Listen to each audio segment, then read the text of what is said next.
Всем привет, с вами снова Алина. И да, я не в типичной для себя обстановке сейчас снимаю видео. У меня тут нет выставленного света. Хорошо, что хоть петличку захватила. Кто подписан на мой инстаграм, знает, что я сейчас нахожусь в Шотландии. И у меня вообще вылетело из головы, что вообще-то вчера прошла премия Грэмми. Ну, то есть вообще для Америки она прошла сегодня. Я не могла оставить эту премию без разбора, потому что вы завалили мой директ. И сегодня мы с вами обсудим самые лучшие и самые худшие наряды, прошедшие премии Грэмми.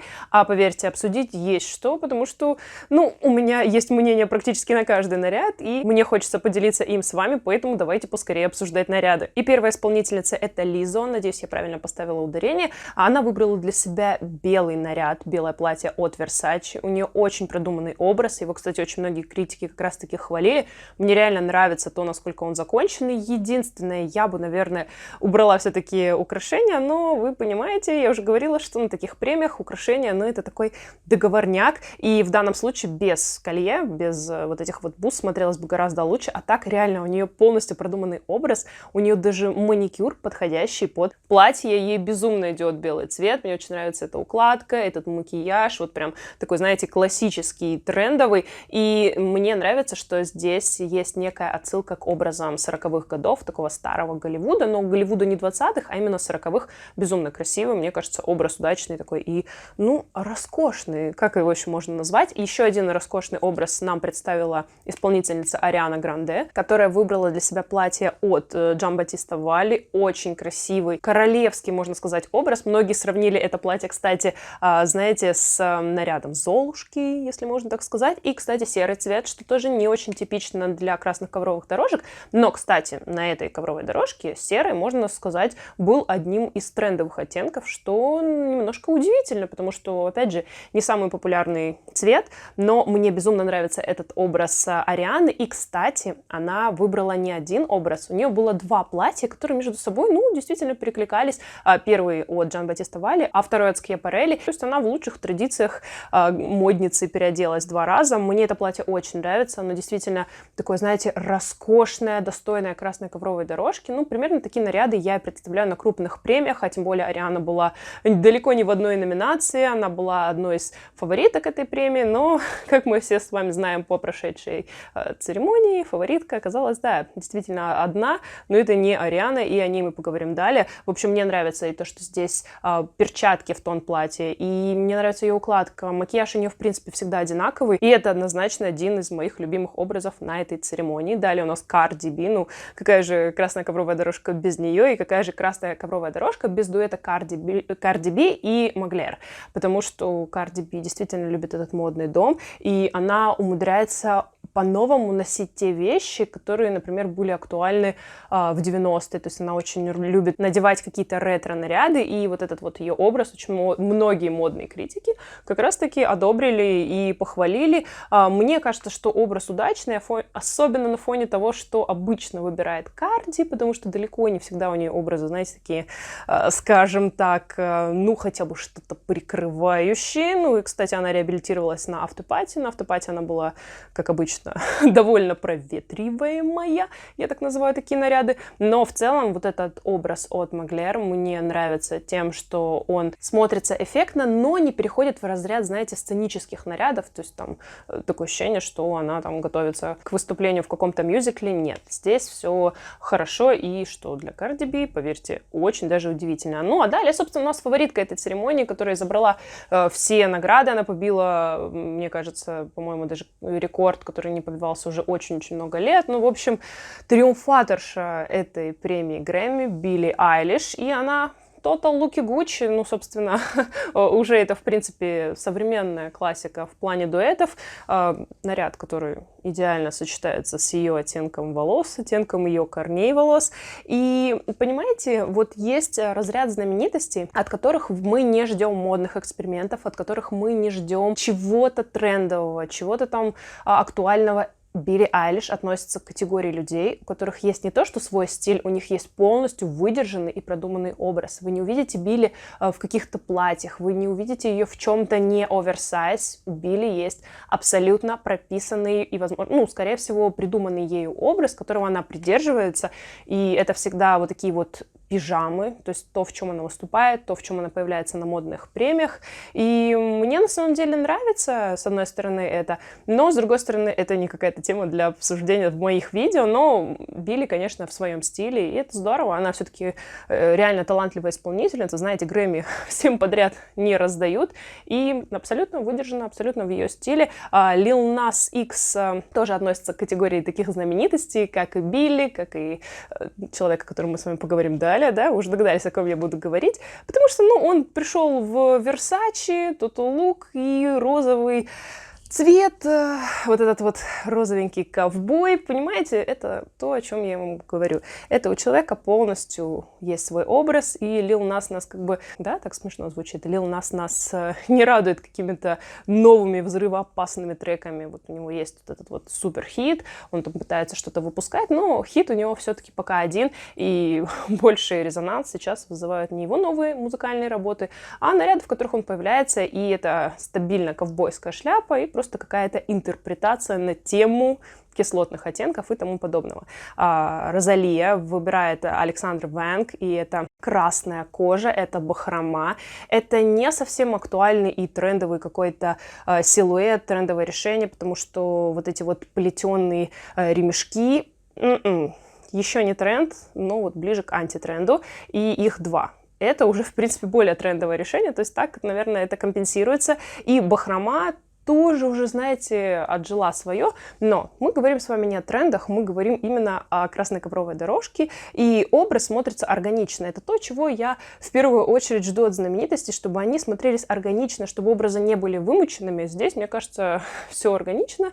Даже вот эти вот ее длиннющие ногти, это вот есть в модной западной индустрии любовь к такого рода ноготочкам. Криси Тайген выбирает для себя неудивительно и удивительно одновременно наряд от Янина Кутюр, потому что многие до сих пор удивляются, что отечественные бренды знаменитые на Западе, их выбирают звезды, и мне очень нравятся наряды от модного дома Янина Кутюр, когда их звезды выбирают на красную ковровую дорожку, я об этом не раз говорила, и Криси Тайген действительно смотрится роскошно, здесь выдержано все, здесь оттенок макияжа действительно перекликается с оттенком платья, здесь довольно сложный силуэт, но он не перегруженный, и он не обрубает фигуру, потому что часто говорю в таких роликах, бывает проблема, когда наряды сложные, они делают так, что вот ну что-то не то, ты смотришь на наряд и не понимаешь, вот что-то в нем не так, а это проблема с пропорциями, здесь такого нет, здесь наряд сдержан, ну, собственно, бренд и ориентирован на вечерние наряды, и такого калифорнийского вечернего шика мы, наверное, с вами ждем. И, собственно, далее тот человек, о котором я говорила ранее, у которого есть свой образ, от которого мы не ждем чего-то обычного. И есть отдельная категория в моих видео сектор Билли Портер на барабане. И в этом году на Грэмми он выбирает для себя образ, который даже не требует, мне кажется, какого-то отдельного обсуждения, разве что сказать, что здесь его шляпа-люстра привлекает к себе внимание, но я не знаю, что больше привлекает к себе внимание в целом его весь наряд. Мне еще, кстати, очень понравился браслет, по-моему, это большой паук, тарантул, сверкающий чокер. Вот реально, если первый раз наткнулись на мое видео, не знаете, кто такой Билли Портер, просто примите как данность, что человек всегда выбирает экстра эпатажные, необычные образы. И посмотрите, даже макияж глаз перекликается с нарядом, а? Как он продумал все. Действительно, если бы макияж не перекликался, наверное, образ бы был бы незаконченным. Это, конечно, шутка, но это сверкающе и удивительно, мне нравится. Не все эксперименты Билли Портера и какие-то его образы сценические, собственно, потому что это нельзя никак назвать иначе, как сценическим образом, мне нравится. Этот нравится. И, ну вот, действительно, он вот так вот появляется на красной ковровой дорожке. Далее у нас пара Джо Джонас и Софи Тернер. Они, как обычно, в Луи Виттон. Парные наряды у них в том плане, что оба носят Луи Виттон. А наряд Джо Джонаса мне нравится, несмотря на то, что он, знаете, такой мрачноватый, черный с темно-синим. Но вот наряд Софи нет. Мне нравится как бы верх, но проблема с пропорциями во всей красе. Юбка недостаточно длинная. То есть она очень короткая и не органично это смотрится. Это подрубает ее фигуру еще за счет вот этого вот выбора обуви. Вы просто посмотрите, как незаконченно смотрится этот наряд. Причем, если бы у нее были, например, какие-нибудь даже лосины, я понимаю, это сейчас моя фантазия на тему, образ смотрелся более органичным. Нет, мне здесь абсолютно не нравится длина. И она, что говорить, Софи не украшает. Хороший макияж, то есть ее оттенок волос. Но нет, в целом это все не очень хорошо. Но хотя далее у нас идет следующая пара, брат Ник Джонас и его жена Приянка Чопра, которая выбирает Ральфа Руссо. Ну вот Приянка мне нравится, но в последнее время выбор ее нарядов подвергает меня в шок. И в шок не самый приятный. Я не беру в расчет бахрому, я не беру в расчет расцветку этого шлейфа. Я просто не беру в расчет, наверное, ничего, как это плохо смотрится и как это не украшает Приянку. Вот почему? Она явно хотела себя украсить в том плане, что образ, ну вот он такой, он про бьюти, а не про наряды в стиле там Билли Портера, сценические образы, где мы не смотрим, это украшает себя человек или нет. Здесь наряд про бьюти, но к чему вот эта длинная бахрома-брошка из места ниже пупка и вот это декольте? Я не против, я не ханжа, я абсолютно хорошо отношусь к декольте, но здесь все выглядит так, как будто бы пошито из какого-то халата, в котором сделали декольте, пришили бахрому. Нет, мне абсолютно не нравится. Здесь действительно образ Ника Джонаса, он не то, что не сочетается даже с ее образом, это не обязательно. Он смотрится в разы лучше. Ну, это просто модная катастрофа. Еще один брат от семейства Джонасов, Кевин Джонас с Дэниэль Джонас, появляются вместе и явно не переживают о том, чтобы они как-то сочетались. Здесь у него хотя бы интересный пиджак и необычно для такой церемонии, то, что у него довольно глубокий вырез на футболке, ну а Даниэль выбирает такой классический наряд для красной ковровой дорожки и не прогадала, смотрится хорошо, ей подходит по оттенку. Ну и смотрите, серый оттенок, да, видите, то, о чем я и говорю, в принципе, тренд на этой красной ковровой дорожке. И Джон Ледженд, собственно, тоже этот тренд поддерживает в своем наряде от Александр Маккуин. И вроде да, с одной стороны, здесь тебе и классический сдержанный серый цвет, но, как говорится, наряд с сюрпризом, который не заметить, конечно, тяжело. Асимметрия, имитация такой юбочки, килта. Я же сейчас нахожусь в Шотландии, понятное дело, у меня первая ассоциация — это килт, и необычная обувь. Вот мужчины тоже умеют удивлять, и не только если мы говорим про Билли Портера. Лана Дель Рей, кстати, выбрала наряд, который, когда у нее спросили на красной ковровой дорожке, мол, откуда ваш наряд, она сказала, я купила его в моле, то есть она просто гуляла по торговому центру и купила наряд для Грэмми. Да, такое тоже бывает, не всегда знаменитости пользуются услугами стилистов, и они могут выбирать то, что нравится им. Наряд тоже, видите, серый, тренд этой красной ковровой дорожки. У нее подняты волосы, и есть этот контраст корней и кончиков. Мне не совсем нравится, как это обыграно в этой укладке, потому что, возможно, если бы уши были до конца открыты, смотрелось бы как-то органичнее, но к этому платью, наверное, бы подошли больше распущенные волосы. Кто смотрит мой канал, знает, что обычно я говорю, что надо было волосы собрать. Нет, здесь волосы, если бы были распущены, смотрелось бы гораздо лучше. Ну, а наряд, в принципе, обычный, ничего такого. Камила Кабейо, я правильно сейчас, кажется, произнесла фамилию, она выбирает Versace, и я ее даже почему-то не узнала. Возможно, это вытянутые волосы, челка, не знаю, в чем дело, но мне нравится ее бьюти-лук, то есть нравится макияж тем, что он не привлекает к себе внимания, потому что платье довольно активное, и вот эти гладкие ее волосы мне тоже безумно нравятся. Нельзя сказать, что платье прям, знаете, супер мрачное, нет, за счет того, что в нем открыты ноги, но при этом есть пышная юбка, оно готичное, но не мрачное. Мне нравится. Камила Кабейо не всегда выбирает наряды, которые меня радуют. Здесь, наверное, как обычно, большая платформа, на эту фотографию разглядеть не могу. Здесь, наверное, даже украшения мне нравятся, да. Украшения здесь тоже в тему. Гвен Стефани появилась на церемонии в луке от Dolce Gabbana. Это, в принципе, я думаю, что заметно тем людям, которые разбираются в модной индустрии, что это узнаваемый почерк Dolce Gabbana. Платье довольно короткое, под него выбраны ботфорты на высоком высоком довольно каблуке в тон платью. И здесь нет никаких украшений, правильное абсолютное решение, потому что... Почему? Потому что платье активное, потому что платье уже само как украшение, и под него абсолютно ничего не нужно. Это здорово, это классно, что стилисты здесь не приборщили. Весь акцент только на платье, на образ. У Гвен, ну, всегда сейчас в последнее время плюс-минус один макияж, акцент на глаза. Нравится, здорово. С волосами здесь нет тоже никаких претензий. Здесь их можно было и собрать, здесь их можно было и распустить. Но самое важное, что их нужно было убрать назад, что Гвен и сделала. Браво, образ мне нравится, и он, в принципе, входит тоже в подборку самых лучших на этой церемонии Грэмми. Ну, потому что он действительно смотрится стильно, хотя это не тот эпитет, который часто употребляют в отношении модного дома Дольче Габбана. Обычно говорят другие слова, тоже приятные, но слово «стильно» там не часто мелькает.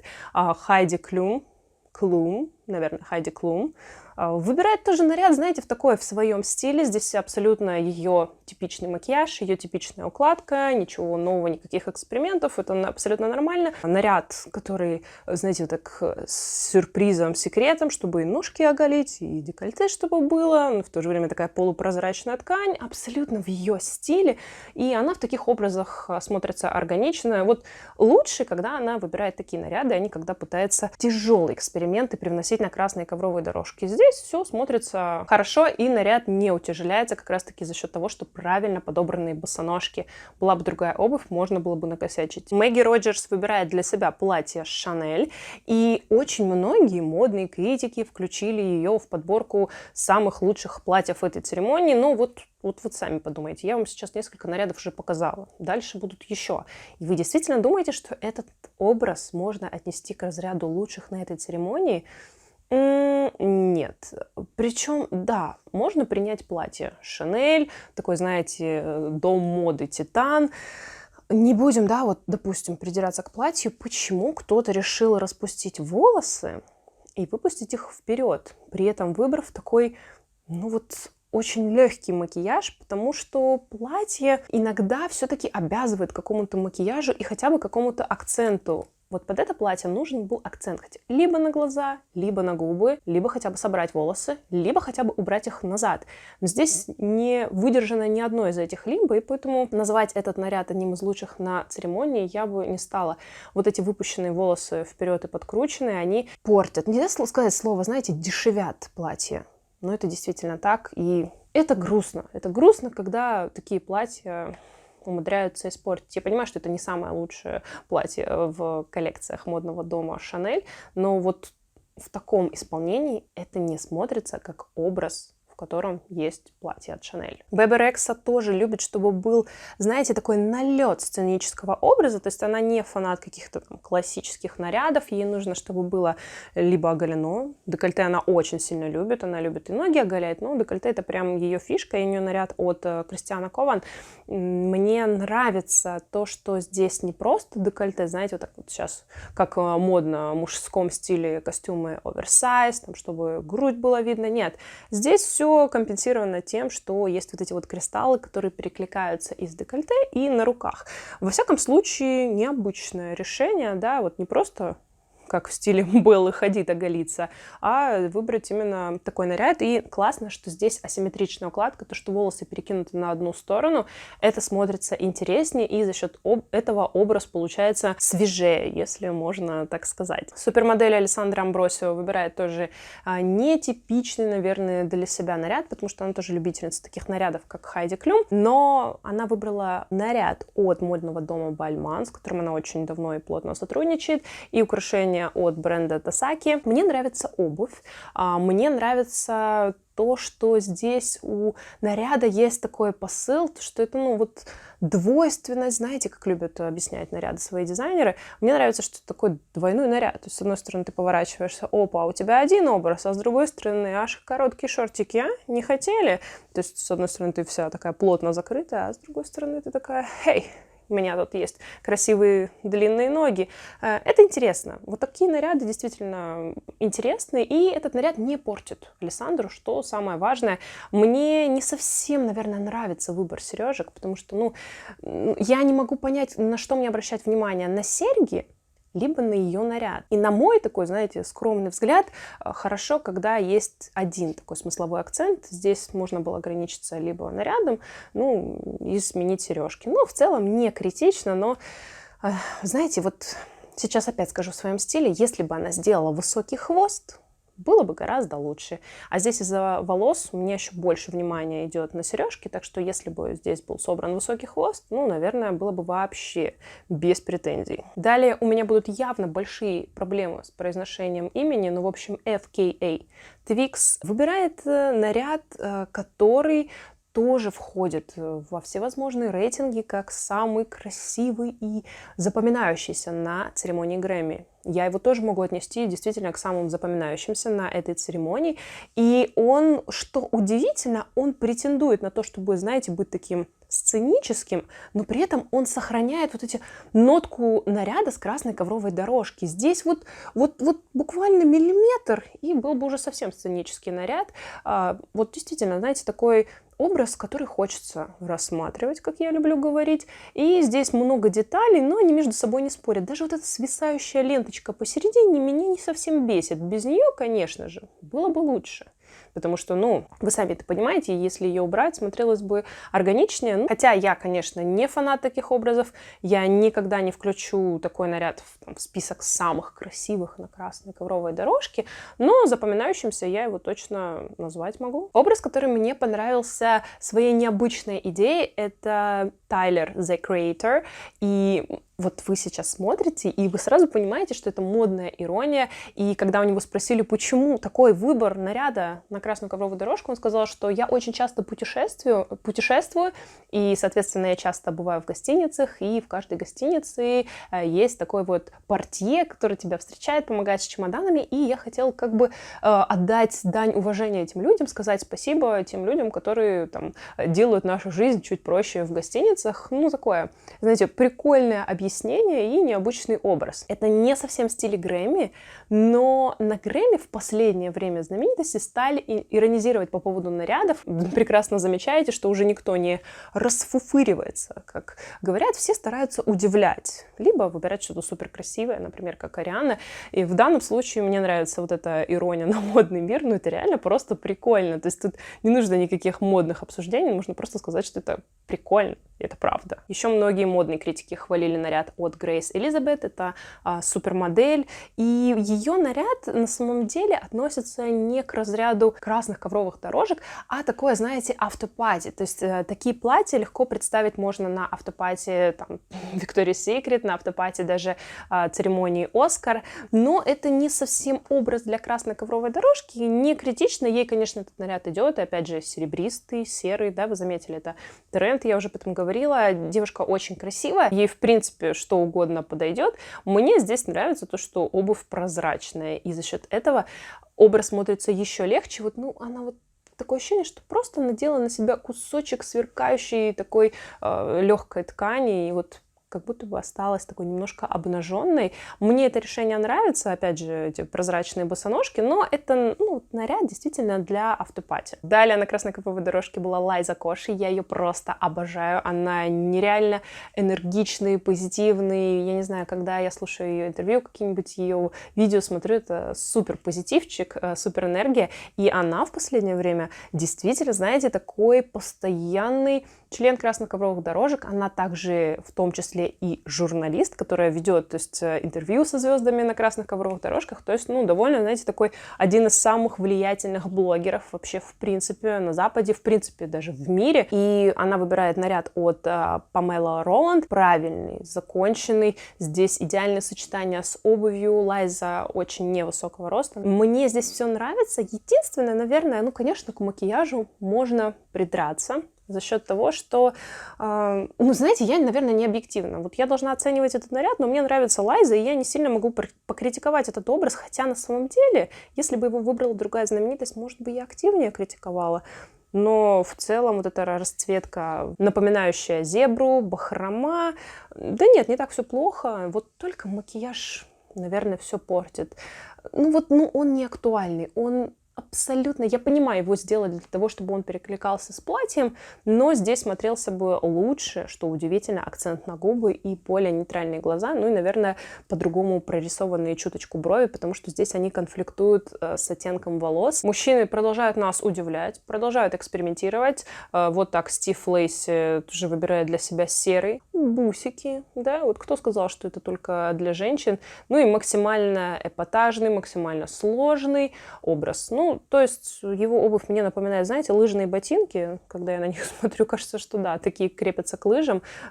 Серая юбка. Мне кажется, что снизу серое платье. То есть сверху платье. Знаете, платьем нас уже не удивить. После того, что творил Билли Портер, ну, ребят, вы либо повышаете градус, либо не надо суваться на территорию, где есть проверенные мастера своего дела, да? Ну вот скажите, кто с ним может посоперничать?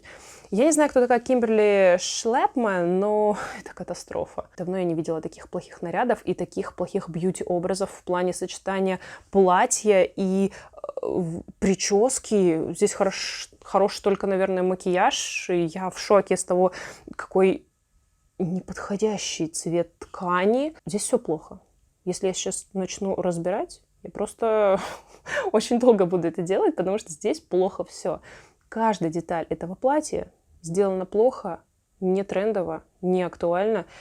И просто зачем? Для чего? Если и дальше поговорить о неудачных образах, обязательно мы вспомним то фло, вроде Вивьен Вествуд в плане выбора костюма.